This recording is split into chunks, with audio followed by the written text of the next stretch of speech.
Good evening, everybody, and welcome to our Spark Call with Team Fire.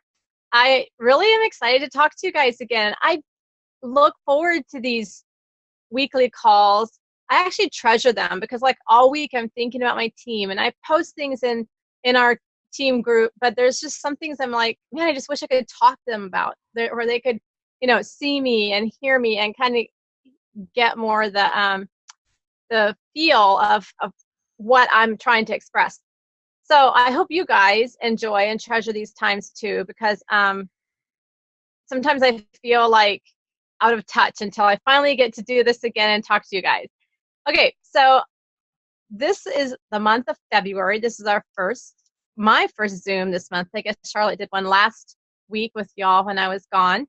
But it's also getting close to Valentine's Day. And I know for some people that's like, oh, whatever, that's just another day. For some of you, it's super special. There's things you plan to do with loved ones.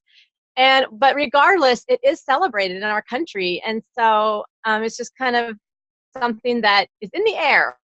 And we wanted to kind of work that in to really use this as a time to reflect on our love for people. Remember, guys, we're in a relationship business. It's all about how we make others feel and how we love on people. That will be such a key to our success, such a key not only to bringing people to the products, bringing people to the business, but keeping them in the business, keeping that relationship going as you become a leader and as you build a team. So we want to just kind of cover some of that a little bit tonight for you to really think about during this time. And I also want to throw out there, now would be a good time to really show your love for people and offer them specials, offer to send them free samples, offer to send them gifts of Plexus, and maybe give them a good deal if they purchase, get off the fence deals. Love on people that way. I think that would just be a fun thing to focus on for this weekend. But remember, when you are contacting people about Plexus, and I think many of you have heard me say this before, and I'll say it again, you are not bugging them. You are blessing people when you offer the lifeline of Plexus. Remember, you are not selling something. You are not trying to talk somebody into something pretty for their house or something handy for their kitchen or an extra piece of clothing. You are sending out something that can change their life. And so you really should look at yourself as an ambassador of hope. You have a mission, you have a responsibility. I was just discussing this with someone recently, and I just used that word and it just really hit me again. We really do have a responsibility to tell people it's something that's a lot more serious than selling some fun item. It's kind of serious, and we need to take it serious that we have this amazing responsibility. So in light of that, you are not bugging people. If you think of someone who could use this, you think of someone that you're going to add to your list, don't put it off. Contact them. Don't hesitate, because the longer you wait, your fear is keeping them suffering. Your fear is keeping them in a bondage of finances or whatever they're struggling with in their life, and you have that answer for them. So remember, it's not about you. Get yourself out of the way and let people know about this. Just some practical things. You should, like I mentioned, have a list of people. Be so real when you contact people. Keep it short and sweet. Just be like, I was just thinking about you. You came to mind. If they've been your Facebook friend for a while, say, hey, I assume you've seen my Facebook post. Does this seem like something you would be interested in? Or you've seen my Plexus post? Would you like to try it, or have you tried it? Or do you know someone? Just be real, real, real. Don't make it sound salesy, and don't give it too much information. Because guys, like I said before, our products aren't just something that's going to, I don't know, be something fun for someone to enjoy. It's like a big deal. It makes happier mamas and daddies. No kidding, right? Charlotte's nodding. I mean, we know what that's like. Better parents to our kids. It makes kids better kids, really. I have children that do school better, they sleep better, they just behave better. I mean, it works for old and young alike that way. And then the business. You know, Delvin and I were just at a marriage retreat out in California, and a couple times throughout that weekend, I heard how some of the top issues that can bring problems to marriages and some of the top reasons for divorce are having to do with health or finances. Those can bring some of the biggest stresses to marriage. And I'm sitting here thinking, I know what you're talking about, and we have an answer.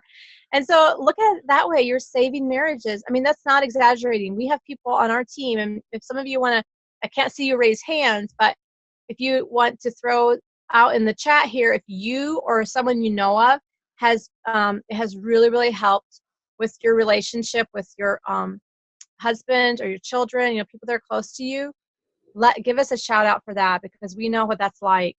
The other thing that it helps us with is personal growth. I mean, how many of us wouldn't have learned some amazing lessons and some amazing things about ourselves, things that have built us up and encouraged us? Thank you, Krista. Helped your family. Without these products, without this business, the opportunities that you have to grow personally. Let us know again. A shout out in the chat here if you can identify with that. The personal growth has made you a better person. Wendy said it's really helped her and her husband to dream again. Isn't that so fun? We can say the same thing instead of just always talking to each other about the stress of how we're going to pay this bill, how we're going to make this month go, how we're going to meet. We couldn't afford, you know, much for dates. We just did little dates, and now we can do dates a little more special. You know, just things like that. We can dream again. Okay. So remember, you are loving on people with Plexus. So, well, thank you guys for those comments. I love it. I see you all know exactly what we're talking about. So remember, when you're thinking of that for yourself, your friends need to know, your acquaintances, the people in your life need to know what that is for you. Be real about that. Go post on Facebook during this Valentine's time how, yes, they've helped the intimacy side of marriage for some. That's huge. That's important for other people to know. So post that this Valentine's weekend that, you know what, this has really helped our marriage. And if you want to know more, personally message me or whatever. That's exciting. So we're loving on people all the time, all year long. But let's especially remember to show love. Let's just be all about really, really loving on people. When I think of loving someone, I think of how you make them feel. So really, really watch your wording, your the way you are expressing Plexus to them. Does it make them feel drawn in, or does it make them feel like they want to put up a wall because they're being sold to? Okay, and that pretty much covers what I was going to share. So I know Charlotte had some things on her heart too, so I'll let you go ahead. Okay. Well, in talking about, you know, Brenda and I, you know, what she just said about we really are loving people through business. That's what we're doing with Plexus. But we might feel hesitant or held back in our business because of our beliefs about business or about network marketing or even about money. And so I wanted to read a few passages from a book called Thou Shalt Prosper by Rabbi Daniel Lapin, and Dave Ramsey wrote the foreword. And this book it's pretty tough sledding. It's pretty thick, and the print is small, and it's fairly intellectual in parts. So I'm not saying this is a book that you would necessarily read for pleasure. It's probably one you could take in small bites. But I found this first half of the book especially helpful. But it really helped me with my view of business and with money, you know, years ago when I first started having an online business. And so I actually am just going to read some short passages to you because he can say it better than I can. This first, the heading of this page that I'm going to read to you is, "You do want more money, don't you?" Don't be embarrassed to admit that you want more money. Think of all the good things you could do if you had more discretionary income and more accumulated assets. Think of how much better you would sleep at night if you owed less money. And he's saying, I'm not suggesting that you corrode your soul with a deep sense of discontent. You can be very happy with your life and grateful for its many blessings while simultaneously desiring more. Now listen to this. Not only do I think that you want more money, I sincerely hope you want more money. The more money you want, the more you will be willing to work and produce for me and for countless other people. It makes me happy to know that there are many humans just like you out there, all eager to have more money and therefore all eager to do things for me.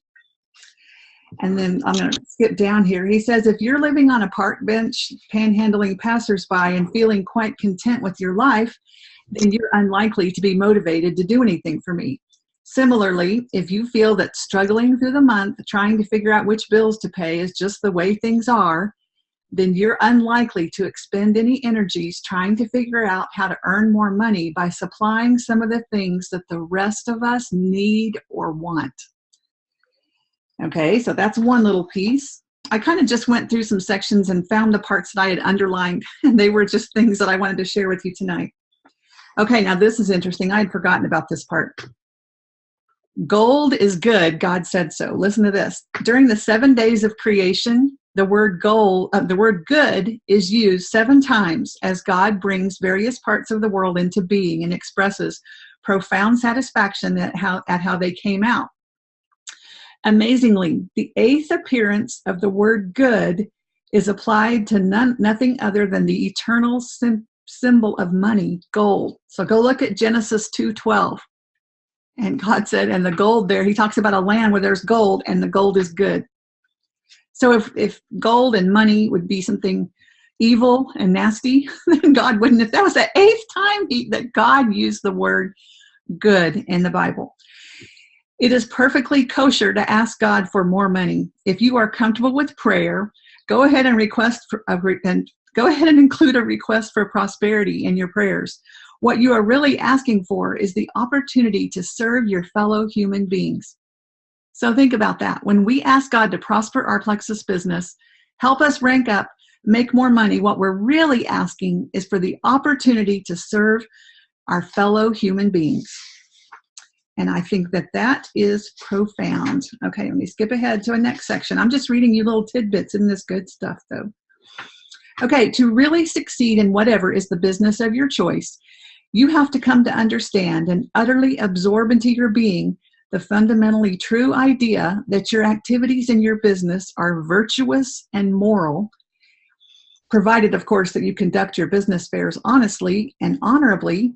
Absorb this lesson into your heart and into your soul, and you will have overcome a major hurdle on your road to financial achievement. You must respect the dignity and morality of business. And he goes on and talks about how we're all persuaded that business is evil. If you think about movies and TV series, and it's always the corporate people and the businessman is the bad guy. I mean, they applaud when movie stars have affairs and all that kind of stuff, but businessmen are evil. And that he talks about some of the great love stories they talk about between movie stars and stuff, and a lot of them, they were married to other people. I mean, it's just crazy how the media has that all turned around. Yeah. Okay, so he talks about, okay, now have you guys read the book, How to Win Friends and Influence People? It's an awesome book. But he says, I was always bothered by how Dale Carnegie titled part 1 of his book, How to Win Friends and Influence People. He called it Fundamental Techniques in Handling People. I know he didn't mean for it to sound so calculating, and I found much value in his excellent book. But do you really want to be friends with someone who is figuring out how to handle you? Don't for a moment think you won't realize that someone is trying to manipulate you. Everyone can sense when someone's interest is not sincere. And that is so true about our business. That's why we teach you what Brenda has already said, to do your business authentically by truly caring for people. You know what? I really feel like somebody who tries to do this business inauthentically and only caring about people to get money from them, they're not going to do well in Plexus, because people sense that. So we think it's the other way around, but people will be able to tell. Okay, a couple of more passages here. Finding genuine joy in friendship with others and cultivating many such friendships is essential. This alone, however, is not sufficient. One must be master of some way to help others live their lives. So in other words, same thing with Plexus we talked about, is that we are helping others through this business. And so by becoming friends with them, we're actually serving them by sharing something that is so good for them. And then I'll just have one last little quote here. There is a subtle but important difference. Trying to show that you care is essentially devious, whereas trying to care enough that it shows is part of authentic human communication. So there's that little difference. That's the difference between someone trying to friend a bunch of people on Facebook so they can sell them Plexus, and the difference of friending a bunch of people on Facebook because you genuinely want to build connection with people and serve and encourage and love them, whether they buy Plexus or not.